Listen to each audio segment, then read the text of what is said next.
شیخ علی کہتے ہیں 6-7 محرم کا دن آیا، سو گیا، کہتے ہیں خواب کے عالم میں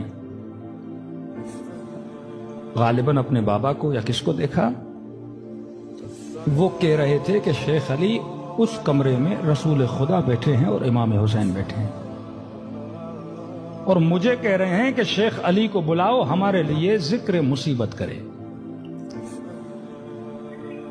میں نے کہا میں رسول خدا کے سامنے جرت نہیں کر سکتا کہ رسول خدا بلا رہے کہ آ ذکر مصیبت کر ہمارے سامنے۔ کہ تو اس کمرے میں داخل ہوا، رسول خدا بیٹھے تھے، امام حسین بیٹھے تھے۔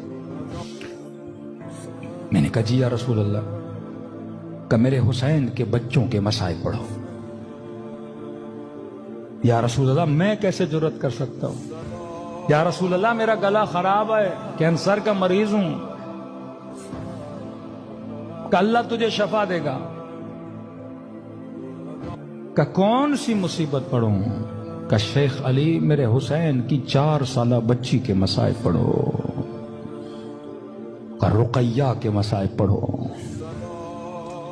شیخ علی کہتے خواب میں لرز گیا کہ حسین کے سامنے سکینہ کیسے پڑھوں،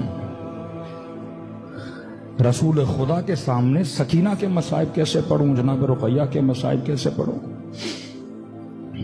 کا پھر اظہار کیا کہ 2 جملے مصیبت کے سنا۔ شیخ علی کہتے ہیں میں نے ایک جملہ پڑھا بس زبان جناب سکینہ، بس یہ جملہ کہنا تھا، رسول خدا غش کھا کے گر گئے۔ پوچھا شیخ علی تم نے کون سا جملہ پڑھا؟ میں نے کہا جب بابا کا سر آیا نا، یہ بچی رو کے یہ کہنے لگی کہ بابا میرا رخسار چھوٹا تھا، ظالم کا ہاتھ بڑا تھا۔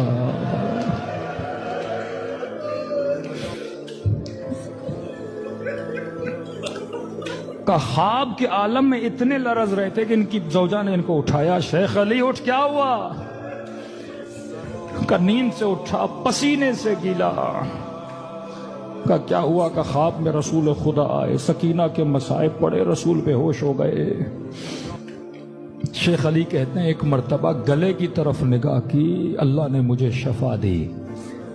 کہتے ہیں شیعوں مجھے اس خواب سے 2 چیزیں سمجھ میں آئیں، ایک تو رسول کو سکینہ کے مسائب بڑے پسند ہیں، دوسرا اگر شفا چاہتے ہو بیماریوں سے تو خدا کو سکینہ کا واسطہ دیا کرو۔ یہ واسطہ خدا رد نہیں کرتا۔